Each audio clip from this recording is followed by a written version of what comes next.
The topic we're going to talk about today is the Syrian refugees, or just, migrants in general, immigrants in general, that whole topic. Basic conclusion: I welcome immigrants from other countries. I welcome people who want to move this country. Free movement should be a right for people. People should be able to move here if they want to come here and work and start a family, whatever. If the host country can afford to do so. It is very expensive for a country to bring in people from poor countries that hardly know the local language, if any. Sometimes they don't know the local language at all, or if they have no useful skills for a job. They grew up piss poor. They didn't go to school. Some don't even know how to write.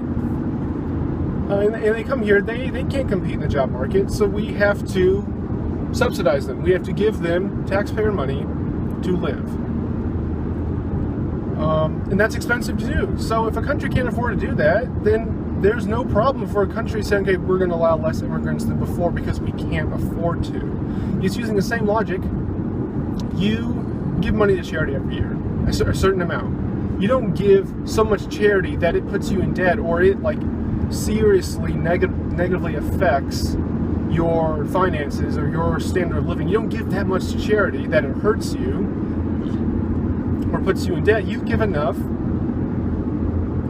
as much as you can without hurting yourself. So it's the same thing with letting in refugees or accepting immigrants. We let in as much as we can until we can't afford it, or overpopulation, whatever. And the sad truth of the matter is, we do not have the money to keep on taking in hundreds of thousands, if not millions of people from around the globe every single year. I hate to say it. I know people will make me seem like a heartless monster who doesn't care about brown and black children. Yeah, I know. But someone has to keep track of the fucking checkbook. We're $20 trillion in debt. I know the major candidates don't talk about that at all. We are $20 fucking trillion in debt. We do not have the money. We don't have money for hardly anything. And soon we will not have enough money to even pay the interest on our debt. And then that's when it's game over. That's when, boom, the economy is going to crash. You thought 2008 was bad? It's going to be nothing compared to if we actually default on all our loans, or if China decides, hey, how about we're going to stop giving Americans all this fucking money because they're never going to pay it back. It's like the people that max out the credit cards every single fucking year. Someone has to be the parent in the situation and tell the kids, no, we can't buy all this stuff, even though it's nice. Same thing in this situation. We cannot just keep bringing in all these people, and they're just a freaking drain on our economy. The ones that know English, that have skills, or want to go to college to learn skills, that is absolutely fine. That's good. People would pay me out to be a racist because I don't want to take in every single freaking child that has a sob story. But I'm not a racist. I have,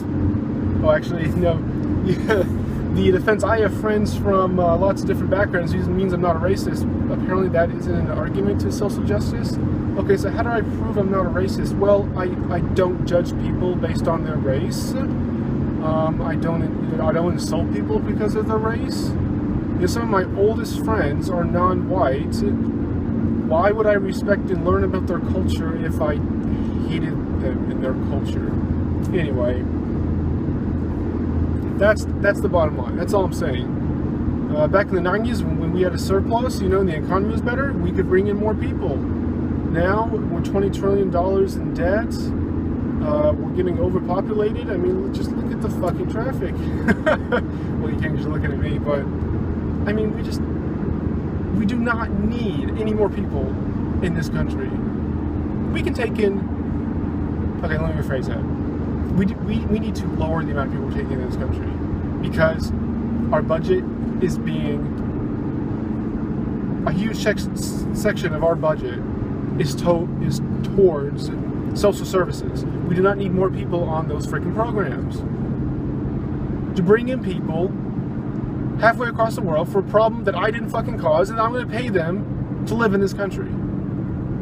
That's ridiculous. I work my fucking ass off. Why should I pay money to help some other person that was taken into this country. Why do the other freaking countries take care of it? Oh, they can't. Okay, well, that's a problem. The U.S. cannot solve the world's problems. I cannot solve the world's problems, okay? There is no white savior. We can't just swoop in and take up all the poor and brown and black people of the world and just take care of them. That's not how it fucking works. It isn't a fucking fairy tale. You know? We cannot solve every problem. It's just like why you don't give your life savings away to charities, even though those charities would gladly take the money, they gladly need it. You don't give away your life savings to charity. We cannot drown ourselves in debt for these social services. And I know not all social services go towards non-Americans or non-citizens, but a good chunk of it does. You know, it's just like you got to a certain point where we can't fucking afford it. Now, there's a whole business of, well, lots of people say, well, let's just cut the defense budget, the military budget, and use that money to take in people. That's fine. Having programs that you find a way to pay for it so it cancels out, so there's a net zero loss, or zero added to the national debt.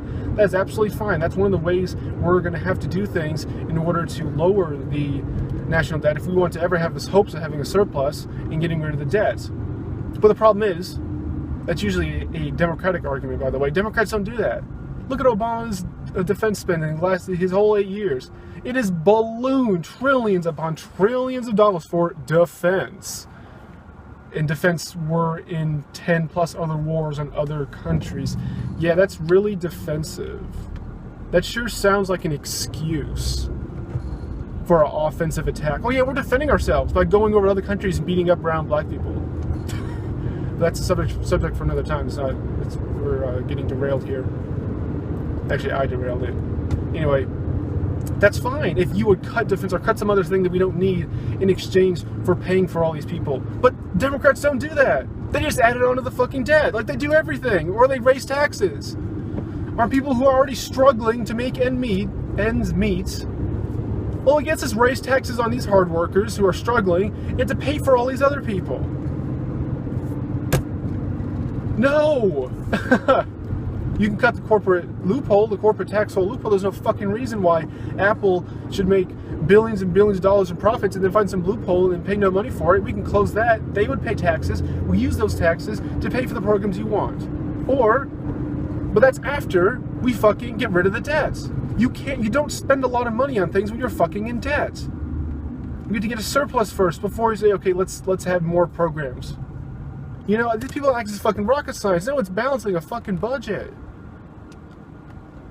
Families do this. Now, obviously, the national budget is way more complicated than the family budget, but the principles remain the same.